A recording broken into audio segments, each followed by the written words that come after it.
This is demonic. And it wasn't fair. And she had psychological child trauma. So do we need a trigger warning for this? Yeah.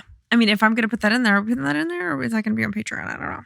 I don't freaking know either. I kind of think Patreon. Yeah, that's pretty bad, huh? That's a lot. Like, if a kid heard that, I would be traumatized. Yeah. That's a lot. That's just like a world that you shouldn't know exists until you're at least 25. I'm an adult and I can't wrap my brain around that. We need to talk about the Kennedy siblings. Episode 19.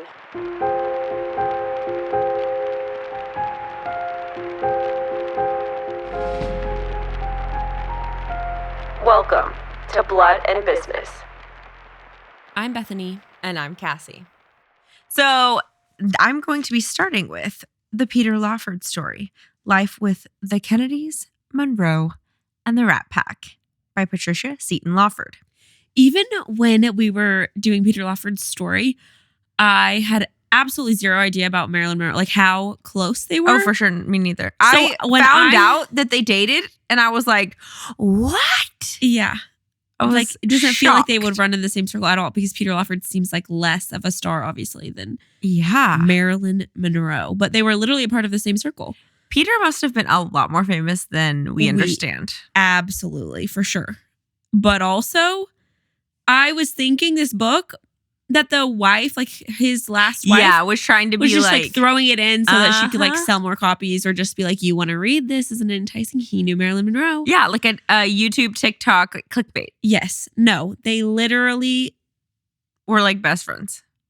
She died, and one of her last calls was Peter. To Peter Lawford.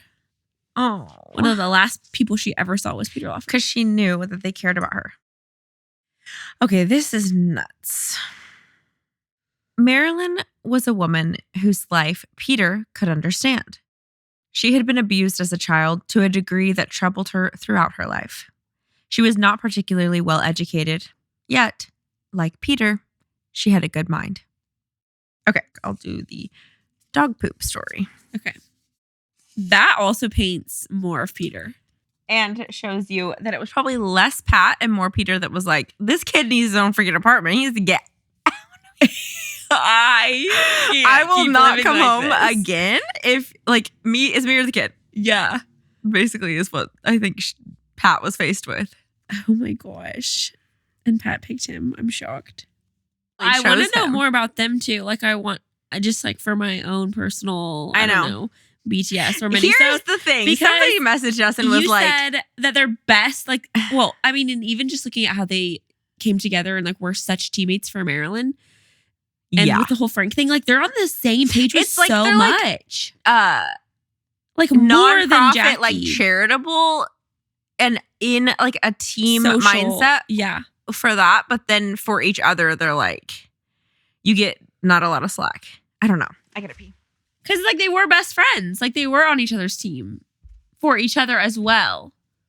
So what the crap? Like if they would have never gotten married and they were just best friends, they could have done it. It was the whole sex thing that ruined them. Like, even the fact that Peter Lawford married her, he didn't want to get married. I know, you're right. Like, he just actually liked her a lot. Yeah, and people want to say, oh, it's because she was a Kennedy. No.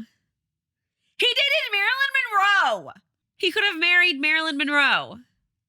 Straight up. Let's tell this next story for proof of evidence. And here we return to, quote, although they remained friends throughout her life, the dating aspect did not even last the first evening. This is Peter Lawford talking about when he dated Marilyn Monroe in like the early 50s. And he's telling Patricia Seton Lawford his fourth wife. So she's writing this. Peter told me that when he arrived at her house, she told him she needed additional time to get ready. What? A surprise. Lateness, he was to learn, was a classic Monroe trait, and that evening's delay lasted an hour. However, it was not the lateness that bothered Peter. Marilyn had a dog that was not housebroken, yet was kept in the house. Everywhere Peter looked, in the living room, small piles, some fresh and some at least a day or two old, were in evidence. How horrifying.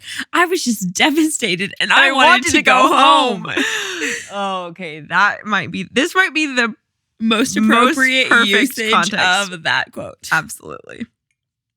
Marilyn had not only not trained the dog, she apparently was oblivious to his fouling of her home. Peter spent that hour using paper towels and cleaning supplies he found in the kitchen to remove the animal waste. Although they liked each other enormously, he never considered dating her ever again. That was a deal breaker. And I can't I'm live done. like this. We're done. The idea of going to bed with Marilyn disgusted him. So what Pat told her, she was even like playing it down. He felt that her personal hygiene was probably as bad as her housekeeping, something he could not tolerate when he thought of physical intimacy. In fact, he could not finish the evening with her, though he was comfortable having her in his home for card games and dinner over the years. He's like, okay, I can't come to you, but you can come to me. That's okay. Oh my gosh. Was she just like perpetually depressed? Like, and I think know. I think it was more that she lived in her own little world. Well, that, and then I feel like she had a lack of, she had a decent foster family, the Bullenders, but I don't know if she just like was never missed taught out on some of that, like things that you think are common sense. Given, but you learned them from your mom who modeled your dad from that really, really cares about like how you turn out in life. Yeah. And like sometimes foster parents are not so invested in long term. Yeah. As an adult, are you going to have these skills? It's so true too, because okay, like I don't really know. How did I learn how to take a shower? And grandparents, moms, like they're teaching you those things. And for sure she didn't have obviously the care and attention that a lot of other kids have. Even in her finances, like she was always behind. She was not managing her life really in any aspect: emotional, physical, monetary, mental, household. Even her job. Like people were dragging her to work, putting makeup on her face while she's sleeping. Like she wasn't managing anything. Her sleep schedule, her But it's not like she just wasn't trying. Like it wasn't that she was lazy. It's that she literally didn't understand in the areas of her life where it was in like, it's like the survival and the smart ways of coping, of getting what you want. You're right. She knew those things. She's like a street smart kid who's in survival mode for her whole life. Yes. If I make myself more attractive, I survive. People come to my aid. People want to be around me. But actual like long-term well-being was non-existent. Survival phenom. Genius. Like that part of her brain was fully developed. Yep. She was very intelligent. And they do talk about the amygdala in child psychology. Yeah. And like you can in psychology in general, you can like literally live out of that forever. And then you have to But you literally can't safe enough to ever move out of that. And she never felt safe because she never had a family. She never had security. Always on her own. Yeah. She was never financially, emotionally, physically secure, actually. So yeah, she just lived her entire life in survival mode, which literally doesn't allow you to tap into the rest of your brain. Like and it prevents you from learning. But thinking about what we know now and then what they knew in 1961 and 1962 when she was on her deathbed, clinging on for dear life. People definitely didn't know what to do with her, but it was also evident that like Frank Sinatra knew his medical knowledge might have been zero, but he knew Dr. Greenson is not taking care of you. Well, yeah. Like you are being failed on a level that isn't because of the time or finances or whatever. Yeah. Like there's just... It was severe. It was more severe than that. I mean, Rosemary was taken care of for the time. Yes. Marilyn was not. No. But he's like, even in that, she like survived enough to get someone to be there for her, care about her. Like he was a very attentive doctor, but he wasn't making good decisions for her. And someone who had... He was like... There's something there. the next paragraph starts with Peter and Joe Nair double dated that night. So like he was there like super early on before the Kennedys were even on scene. It's like hard to keep all these names, like keep track of all these people. But I wanted to circle back to him again because he gave a little bit of insight on Marilyn, and he has known Peter and Marilyn and everybody for this long. Like he was a pretty good friend. Mm-hmm. Yeah. Oh my gosh. Okay. Sorry. So they double dated that night, Peter and Joe Nair. Joe's date was a woman named Barbara Darrow. Peter had been so upset by Marilyn's acceptance of the dog waste that, as Joe tells it, quote, he said to me, "Will you take Marilyn home?" And I said, "Sure." He said, "I'll take Barbara, you take Marilyn." Oh my gosh, that was swapped. And so Joe took Marilyn home for him because he's like, I cannot return to the scene of the crime. That is severe, like a severe aversion to uncleanliness. Yeah, he didn't even have to go inside. I guess he probably was like worried that she was going to invite him in. But he's not worried that you're literally just ditching her on your first date? Correct. So just say, no, I'm not going in. Yeah, he should have just said, no, I have to get up early tomorrow. Yeah, I've got to go home. But it does, like you said, give some insight into why Mr. Christopher Lawford had to have his own apartment as an infant across the street. Because clearly Peter, and we're laughing. It's so sad. It's so sad. And knowing what we know about Peter's childhood, it definitely could have had something to do with, because had to have something that extreme like that. That is linked to that type of abuse. You got your infant a separate. You know what I'm saying? Yeah, and it's a specific. It all has to do with the same. Yeah, well, and I feel like that's a known thing that aversions to that or obsessions with it are a pretty good telling. indicator that you need to look into. Yes, abuse. Yeah, for sure. So that's sad to judge him about it because he didn't get I'm help. not judging him about it. It's still. It's sad that your infant has to not live with you. No, it's for sure sad. But yeah, we're not judging. But I don't feel like I feel like he's so. I give him a pass in my mind. That's what I'm saying. I literally at the beginning of recording. Yeah, it was either this or the minisode. That I don't want to help. I don't want to hold any of them accountable. I don't know what that is in me, but I just feel like they're all literally just broken little children, and they're actually trying their best. Like they are genuinely applying themselves, showing up every day, wanting to improve the world, wanting to bring joy to other people. Yeah, and I think that I had that like sort of revelation in, was it Kick's episode? Because you said, because I am like a harsh critic, and I'm like, step away from the bowl, don't flush your life away, kid, you know. And I want people to like all be Bobby and Eunice and Jack. I mean, I've been harsh to her as well. But you said that she could have been like a part of the arts or like brought joy to people's lives, changed people's lives through writing, hosting whatever it parties, is. even. Parties. Yeah. Just gathering people together. Yeah. Different than just like being a social justice warrior. Right.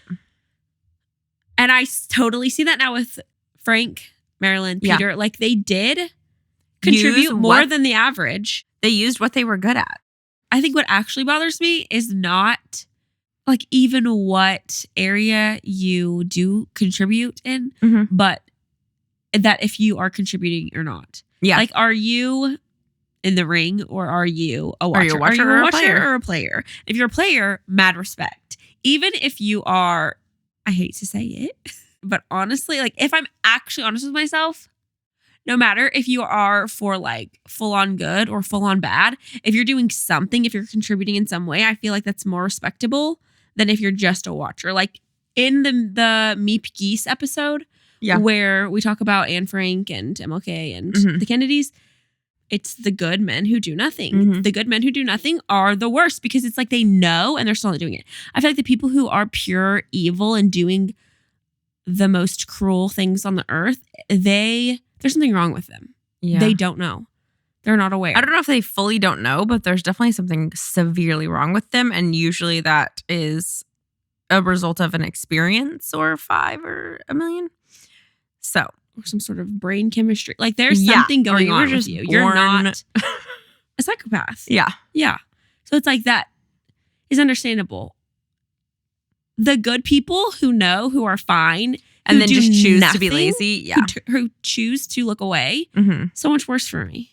I don't understand that. Yeah. And that made me think of this quote that I love that's really long and I wish I could just memorize it. One day I will. But it's by Theodore Roosevelt. Hey, and we come right back. We come right back. Theodore Roosevelt said, "It is not the critic who counts, not the man who points out how the strong man stumbles or where the doer of deeds could have done them better.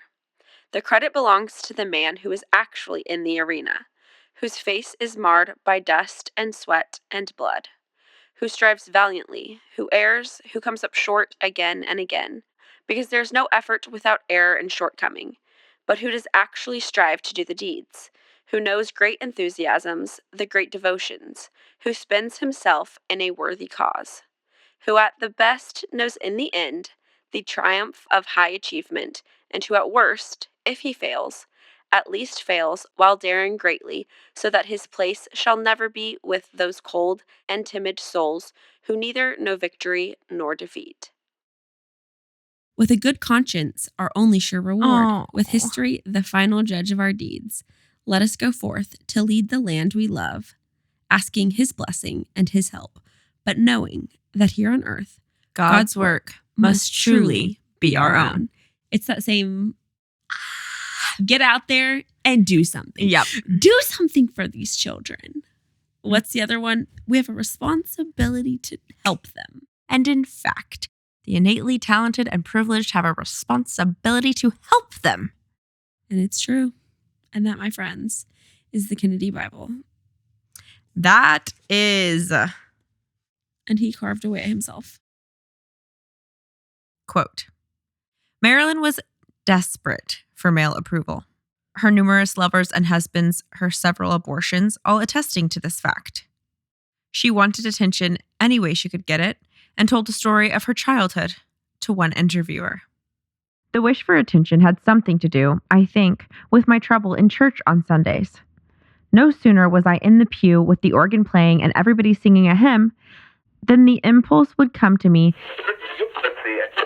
This story is going to just go on Patreon because it's far too inappropriate for the podcast. So, if you want to know what we're talking about, head over to Patreon.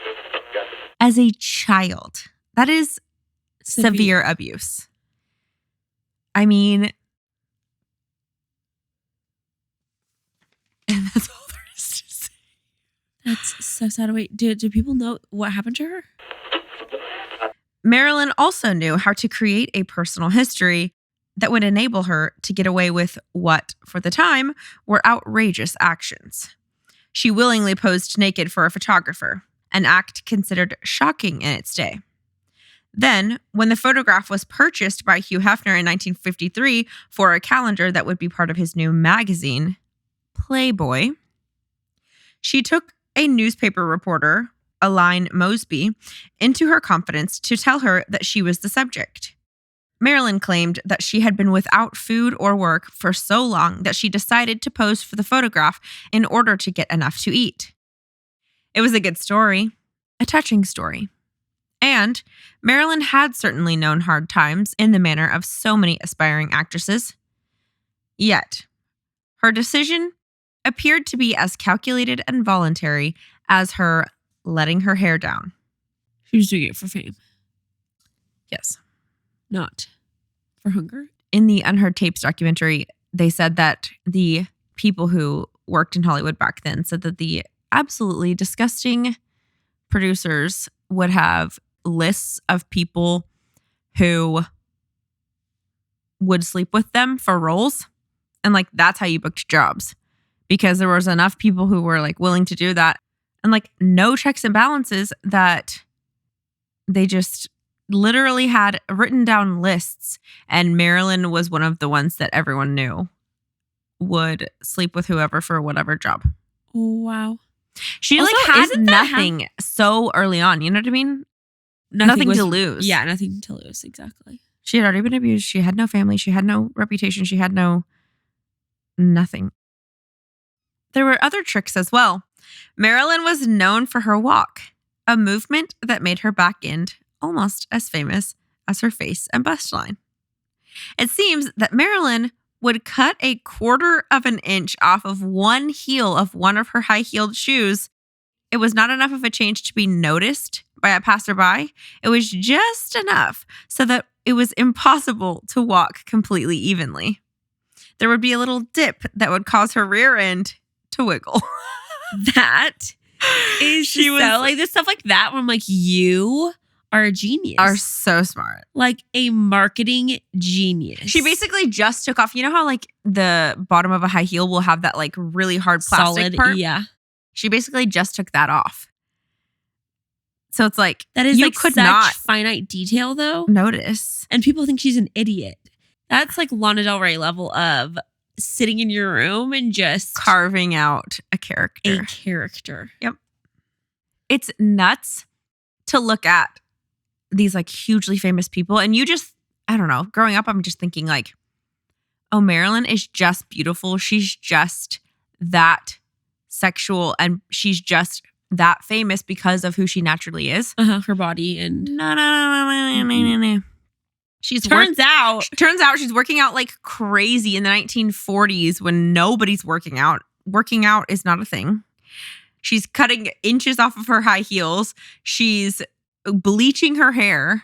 Yes, like hours and hours getting ready. Yeah, hours. Yeah, that's literally wearing the Kardashian wigs. Like they just, are the modern Marilyn Monroe for sure. The Kardashians. Yeah, like and truly. Now they're just getting surgery, full on surgery, doing what other people aren't doing to their body.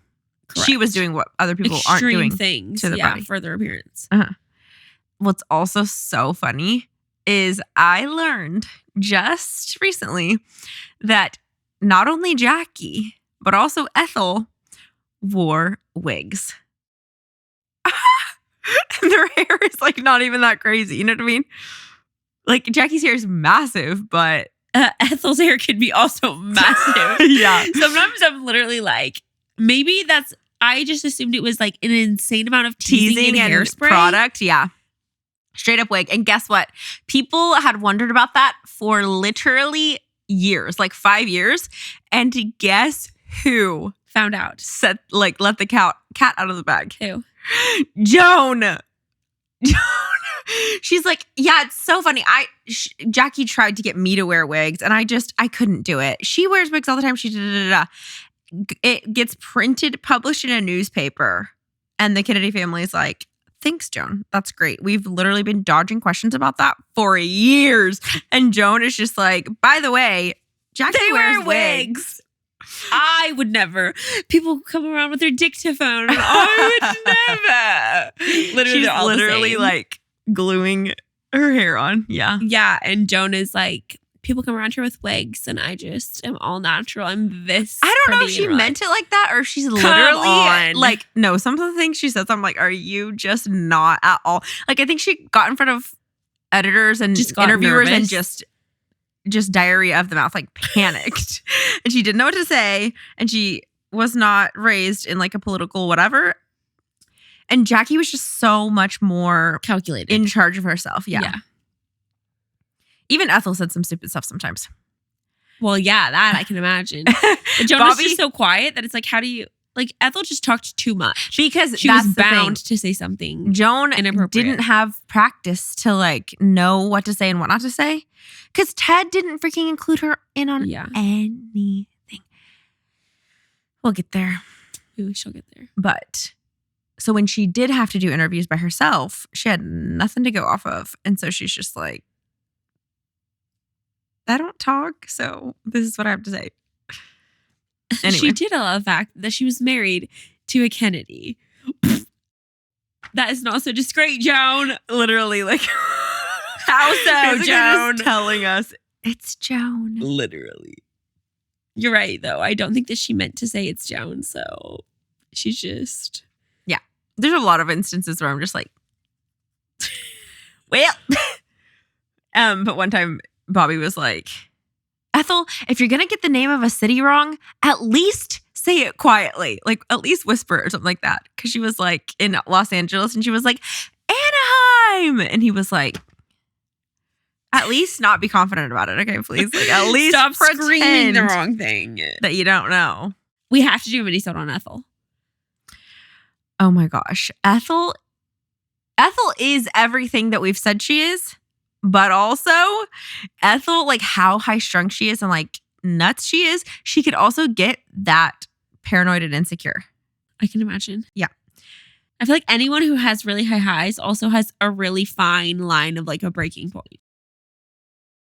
This is Okay. so sad. I just flipped to quote, My dear Jack, Wah. Okay. I had some people message us about just bawling their eyes out at the end of Peter's episode where he writes to Jack 20 years post death. just what the Kennedy people, the Kennedy family, all the members meant to people is nuts. Like even more than they just changed society at large, they changed individual people's lives, the course of their life. The people who knew them, like straight up, the people who knew them. One-on-one. That's a hard thing to do. I feel like normally it's like MLK more so, where you're like, I was really literally good. thinking of the same example to compare, and I was like, should I do that? I don't know if I should do that. And even Churchill, like, was he a great dad? Meh. Yeah. Was he seemed phenomenal like he for had society? anger issues and nobody liked him, but he saved the world. He saved the world. So It's normally you're saving the world or you're a great family person. right. To be both, that's hard. Oh, this is interesting. This is a little not a Marilyn note, but it is a note from our Marilyn episodes. Further proving more voices in the choir to say, although there would be rumors of Bobby Kennedy's infidelity, Peter frequently told me that they were not true. He stated, often with some surprise, that the only time Bobby was ever involved with a woman other than his wife was during a brief, rather intense affair with Claudine Longuette. Wait, I think that's freaking Andy Williams' wife. Who's Claudine or Claudine? The one that Ethel wrote him and said, I don't think this is true, right? Because like she's so insecure. No, that's the one that actually was happening. She actually had to be really suspicious of that. Let me look this I'm up. sad. Yes, it says she was then the wife of entertainer Andy Williams, a close friend of Ethel Kennedy. Bobby, you freaking idiot. So are we revealing that in this episode? I feel like we can't. We just can't. Are we seriously just going to drop that in the Maryland KF? Hey, deep cut listeners only. Yeah, Privileged information. People are going to be Well, devastated. I'm not going to put it in the freaking Assassination. assassination episode. No. People are going to be devastated. That's not fair. This has been a lesson in people are just humans and you just take the fish, spit out the bones, and that's fine. Like people make mistakes and nobody is above it. Truly, Like, none of us. None of us. Yeah, none of us exactly. have arrived. but all of us have sinned and fallen short of the glory of God. Okay, for context, I was telling Bethany this earlier. I found something terrifying about Bobby and Ethel. So there's this letter from Ethel to Andy Williams saying like, hey, have you been hearing these rumors about the affair between my husband Bobby and your wife Claudine? I don't think those are true, right? Like kind of fishing for confirmation. Yeah. Like, I don't need to worry. So I am reading this, like not knowing anything else. And it was in the part of a book where it was showing a lot of instances where Ethel was believing headlines that were just absolute rubbish and wild. And she's like assuming that Joan is like she mad called at her. Joan And, yeah. based on like a tabloid article. She was like, you didn't tell me you were mad at me. Joan is like, what are you talking about? Joan is Teddy's wife, by the way. What are you talking about, Ethel? I'm not mad at you. Well, I read that blah, blah, blah. And then it's like she still wasn't convinced even after she had talked to Joan and Joan said, I am not mad at you. That's just not true. Yeah. She was like, still, yeah. And she would literally have her assistant clip out the articles and she would save them. What in the world? I thought that was hilarious. But apparently Jackie did as well. Well, Jackie didn't save them like Ethel did. Ethel clipped them out and put them in binders and like saved them to look back on. And she would address the issues in the tabloids in her real life, which is what Jackie also did. I don't think Jackie saved the articles, but she would like if she saw that the tabloids said Jackie doesn't like this person or is mad about this, call that person. She would call and say like, "Hey, I saw this article. Don't believe it. I don't feel that way." Oh, that's nice. Yeah. She also apparently would sometimes clip them out and write on them and then send them in a letter to the person that it was about. That was either like, we need to be more discreet, or what about this? Or like an arrow, and then she would write in the margin, note here. Who has time for that, first of all?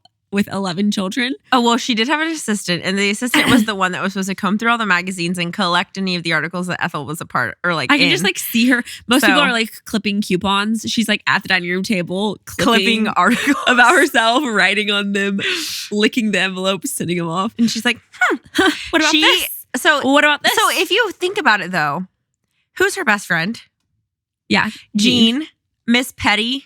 Herself, like Marilyn Monroe. I heard that you and Bobby are quite the thing. Dad thought it was cute. Anyways, they are. They definitely did not grow out of the happy husband hunting club legit era. They stayed in that era. Happy posh punks. Then in the future, we should add petty, preppy petty posh punks. Okay, they've escalated, and in fact, in their later years, they became petty.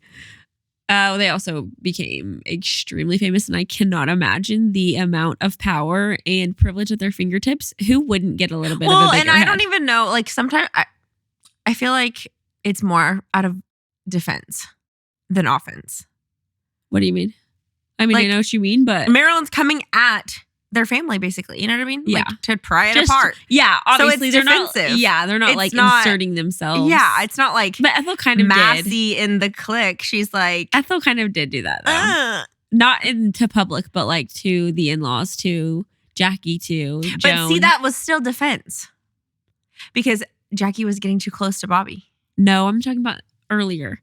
Oh. Like her just like spiteful, mean. Yeah, she did do that to Joan. One time, Joan showed up in a full leather leopard. Can you imagine? She's going swimming in full leather. Ethel would have had every right. In like a full spandex suit. Ethel would have had every right to say something about that. Not spandex. What's that thing called? Vinyl. What is it?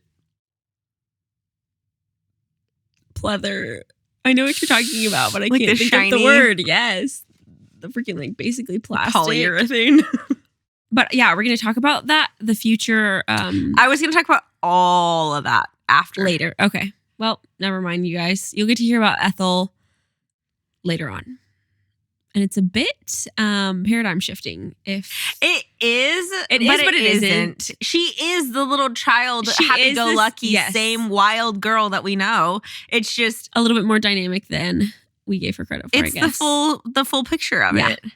Like she is an overgrown middle school, rich kid. That's exactly it. So you need it's all there. It's the full picture of that. It's the full picture. I was going to say, meanwhile, you were going to hear more about Bobby because we're talking about that right now, right? The affair. The full picture we never wanted. That one doesn't bother me as much. Seriously? Yeah. Seriously. Everyone makes mistakes. Like you can go down the list of everyone you know. Yeah. That doesn't mean it doesn't suck. Also, Bobby's mistake could have been the freaking angry, abusive phone calls. That could have been his. True. Cup of tea. I would have been satisfied with that. I don't know why it doesn't bother me as much. Like I'm just like, you're still so I'm good just to me. picturing this other girl, and I'm just like, oh, that's so annoying. I guess it's like King David. Well, yeah, like it doesn't. Great. If I could be Bobby Kennedy, I would be. Exactly. Still, that doesn't mean it doesn't suck that we're not God. And we come right back. You don't understand. I just don't expect that don't of people. Understand. That's why you're like, you're so critical. You're such a pessimist. You think blah, blah, blah. No, I'm not. I'm an idealist. And in the ideal world, we would all be God. Yeah. And we're not. And that's disappointing. I can't even see what you're talking about. You know what I mean? Yeah, exactly. It's a great life. So it is not 100% confirmed, but it does seem so. Like what some of the books that I've read kind of act like this was a rumor in the tabloids, very much like lots of other rumors that Ethel gullibly believed. Like when she thought that Joan was mad at her, and Joan's like, "What are you talking about?" And Ethel's still like, Giving keep it that credibility. Letter, keep that letter for the archives. I may need it. Or that article, I mean. So some books, yeah, make it seem like it's another one of those just like tabloidy. Ethel was being insecure. She is second guessing things that she doesn't need to be wondering about. Then other books make it seem like that was the one, which the really damning evidence is that Peter Lawford allegedly told his last wife, Pat, not Kennedy, Seton Lawford, that was the one time that altar boy Bobby did have any relationship with any other woman. Other than Ethel. That was his one cheating moment. Yeah. Which she has been like a fairly credible. Yeah. There hasn't been anything that she said that's like, what are you talking about? Everything, seems to line up with who these people are. And she's like, yeah, Peter told me anytime Bobby was ever like associated with women, it was because of Jack. It wasn't that he was having a relationship with them or having any type of sexual activity with them. He's literally just trying to manage his brother. So I tend to think that it is true because in every book, they all agree that it's this one woman that there's speculation around. It's Andy Williams' wife. The letter from Ethel is basically, hey, Andy, who was one of her best friends. Are you hearing these rumors about Claudine and Bobby? Haha. Tell me they're not true. I tend to not think that that's correct, right? Yeah, and there aren't any rumors really about anyone else. And then the ones that are just speculating are saying it's a rumor, but they're not for sure. It's like they don't say for sure it wasn't true. Bobby didn't have the affair. Right.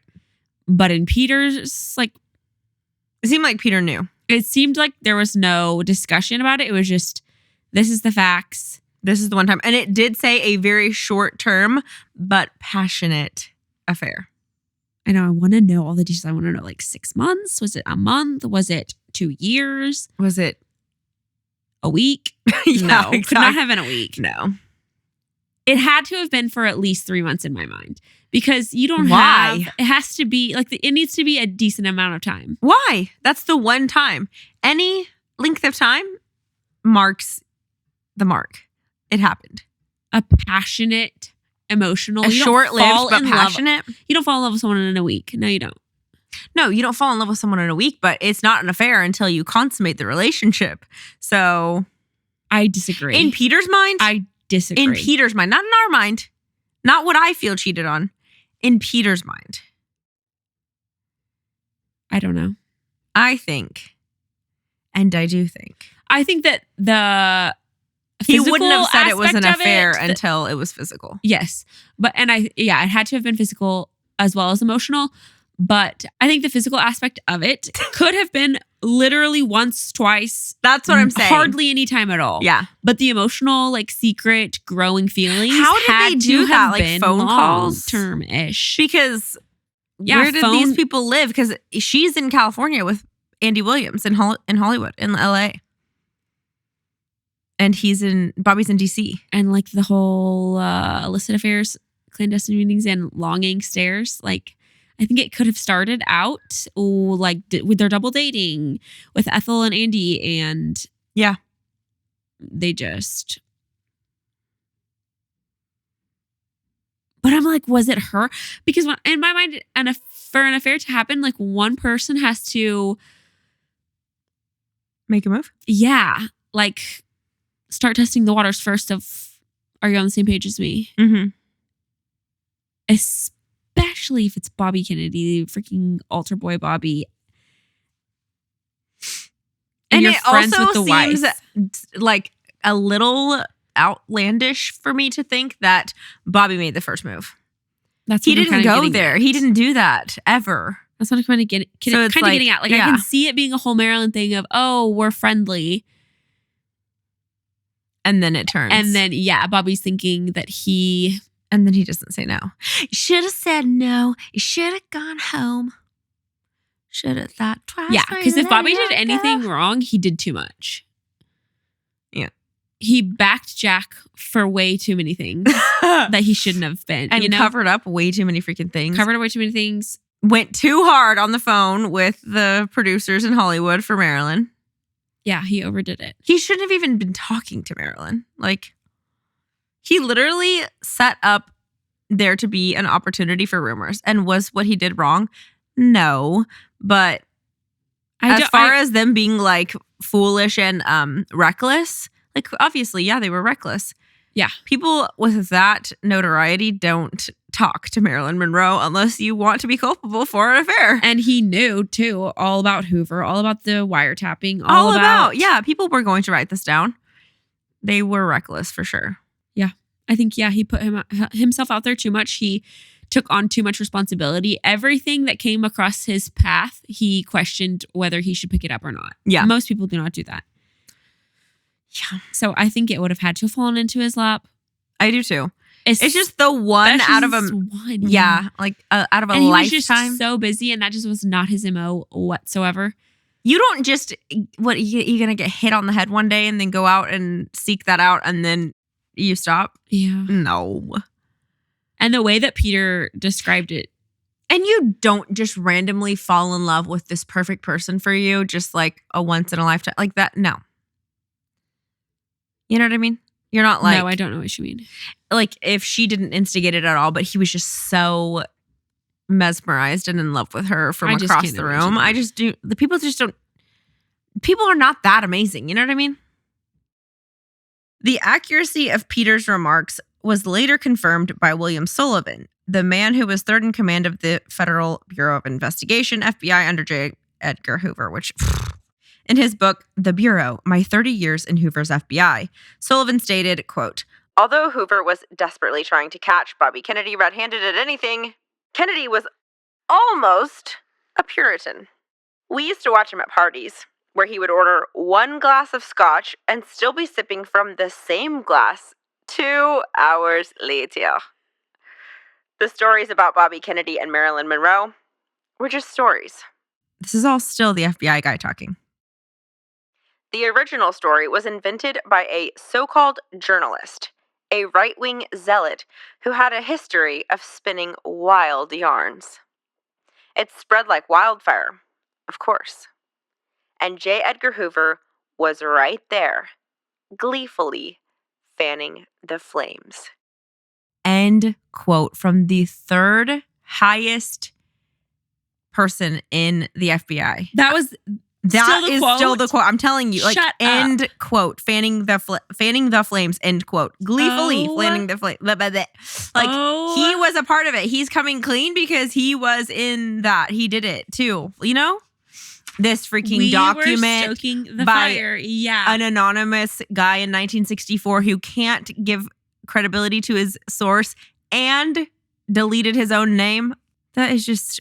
And then there's people who were there. Who were like, yeah. Hoover did it. It was a rumor. It was a part of a smear campaign. But Blood and Business is here to clear the account. That is really crazy because you just think about the power. And you know what's crazy is like of one person's. Oh yeah, J. Edgar Hoover, he's freaking high on his power. But I'm saying how many people are there like that right now? Like truly. Yeah. You have to dig deep to understand the story. Mm-hmm. Because even the most and I even freaking morally, you know what I mean? Like he was so morally righteous, Hoover, like trying to take out all the bad guys. He's literally supposed to be the guy investigating to find the truth on everything. Just sitting there listening to tapes of MLK having affairs and Yeah, he's supposed to saying be that Marilyn and Jack had a long-term relationship, written like the diary of a little girl.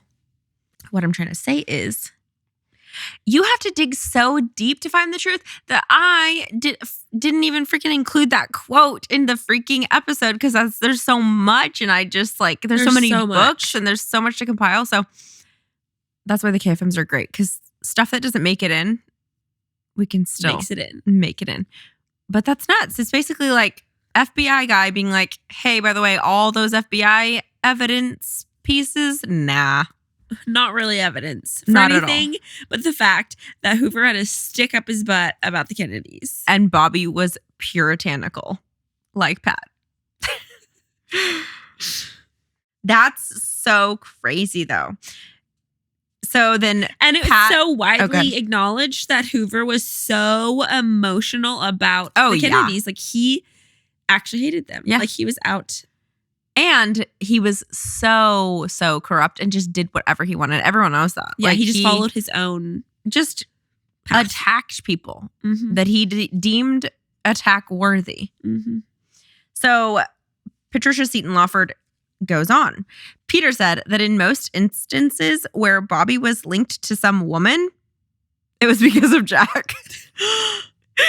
The woman was having an affair that had become blatant enough that Bobby felt it might compromise the White House. He was taking upon himself the role of convincing the woman that it was time to leave his brother alone. So legit, Bobby is the cleanup dude. He just is. That's it. And he wasn't a grabber. He wasn't promising to marry Marilyn Monroe. What's that guy's, or what's that girl's name? Yeah, what? Jean Martin. Bobby was not a grabber. He was a chip off the old block. It's what just did she say? Annoying. An apple that didn't fall far from the tree. Whatever they got. Shoot. He was their father's son. No, he wasn't. He was Rose Kennedy's definitely son. Not. No, his father told him shit to his face lots of times. I don't know where you get off with this freaking compassion and sympathy and moral compass. Black Robert. I know I didn't teach you that. Black Robert. Who are you? To kill the party, to kill the mood. He wouldn't even say innocent little jokes. Legit.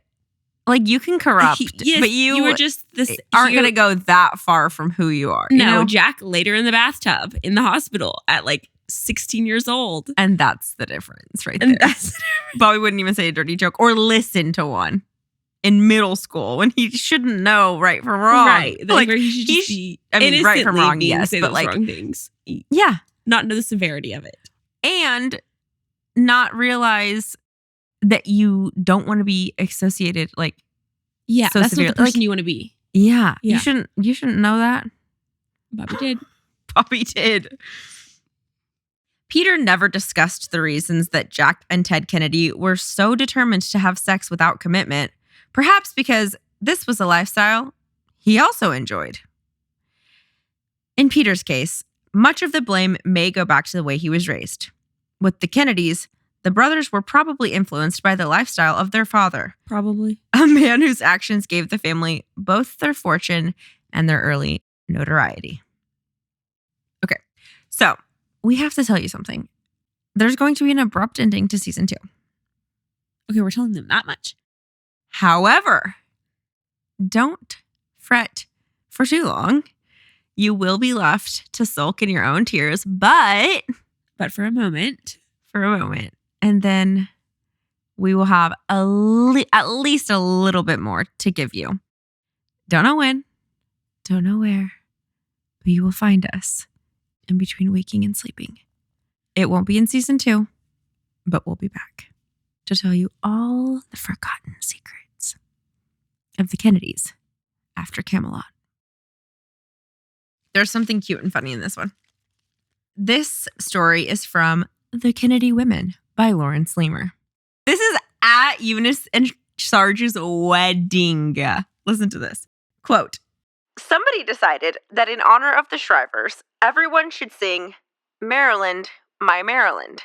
I guess it's a song about the state of Maryland. Okay. Recalled Red Faye. That was fine until the Kennedys started singing Maryland, My Maryland. in honor of Marilyn Monroe, and the Shrivers were appalled. They were singing Marilyn, My Marilyn at their wedding. No, they were not. At the reception held in the Starlight Roof Room, the guests sat down to a dinner and later danced. The wedding cake was so tall that Eunice had to stand on a chair to cut the first piece. Eunice told the guests, quote, "I found a man who is as much like my father as possible." Although the Shrivers were a distinguished old family, so it's Sarge's family that's appalled. There was no question this evening but that Sarge was marrying, and all together now, into the Kennedy family. It was not a Shriver wedding. It was a Kennedy wedding. Sarge showed up at it. Okay. And at the reception, the Kennedys break out into a song honoring Marilyn Monroe, and the Shrivers are just appalled. Wait, so what? Eunice got married what year? In the 50s, right? Yeah, this was This was in 1953. Right before Jack? No, a year later, I think. Or maybe the same year. Yeah, he got married in 53. Okay, yeah, the same year. Because they were married like 5 months apart. A decade. I think Eunice got married right before Jack. Okay, wait. You have the month there? Yeah, May of 1953. This is September 12th. Yeah. So Eunice got married before Jack. That's kind of shocking. And Eunice got married late and Jack was older. Yeah. How old was Jack? 36? Because he was 46 when he died, right? Yeah, I think so. 36. And Sarge Shriver was even older. He was like 42. He was old when they got married. And they were together for a while before. 7 years. 7 years, yeah. Yeah, it's just like it's like a nothing story, but it's just kind of eerie and funny because it's so early. 1953. So that's like 9 years before Jack ended up sleeping with Marilyn. Like she was famous for a long time. A long time. I didn't realize that, you know? Yeah. He was born in 1915. So how old was he? Who? In 53. Sarge? 1915 to 1953. So 40. No, he's only 38. Okay, almost 40. Whatever. Yeah, that's for back then. I feel like that's decently old. Pretty bloody old. And he didn't seem it. And he literally was like, he looked quite active politically for a long time. And he looked quite younger than Eunice did for quite a long time.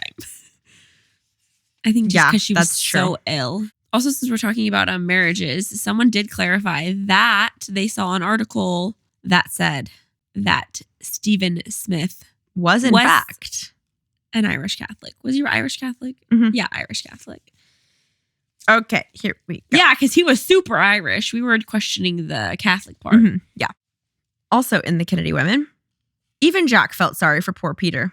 He became infuriated reading a column by Drew Pearson suggesting that he had become bored having the actor around.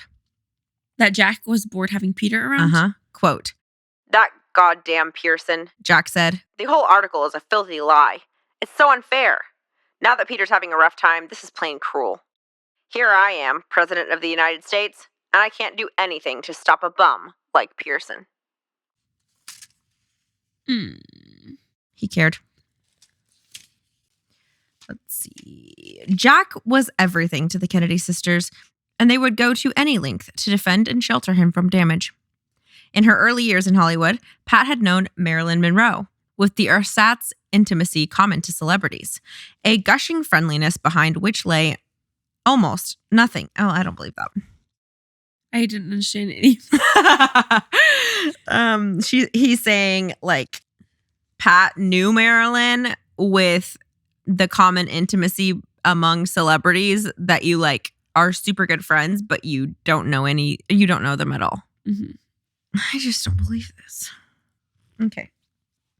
So, never mind. What book is that? The Kennedy Women. Wait, but you're going to tell the happy birthday story, right? Yeah. And then there was one other thing that you said that they'll hear more about that later. What was that? Oh, the whole, like how much she embarrassed him and how when they were living together, because we barely talked about that they even dated and that they lived together in the main episodes. We still need to talk about. Shoot. Yeah. But that's not in here. She was severely jacked up, dude. Oh, yeah. Oh, yeah. Anytime that she could get it's like she was having a battle. It was like that battle between two wolves. She did instant not want to be gratification and the long term. Yeah. She did not want to be Yep. some jerk off in the freaking balconies eye candy. Yet she also could not help but want to be naked with anyone and everyone who would look. It's like Peter. It's like the sex addiction. Like It's separate. Yeah.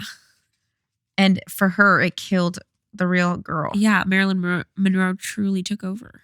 Yeah. It's almost like she wanted to go back and never have started Marilyn Monroe. But like because she was in so deep, she had put on the mask for so long, she couldn't take it off. Separate. Mm-hmm. And that's a freaking Twilight Zone episode where you put the mask on and then eventually it like joins with your skin and you can't take it off. Yeah. And if you just would have never put it on in the first place, you may have made it out alive, but you did, and you can't go back. Welcome to the Hotel California, where you can check in, but you can never leave.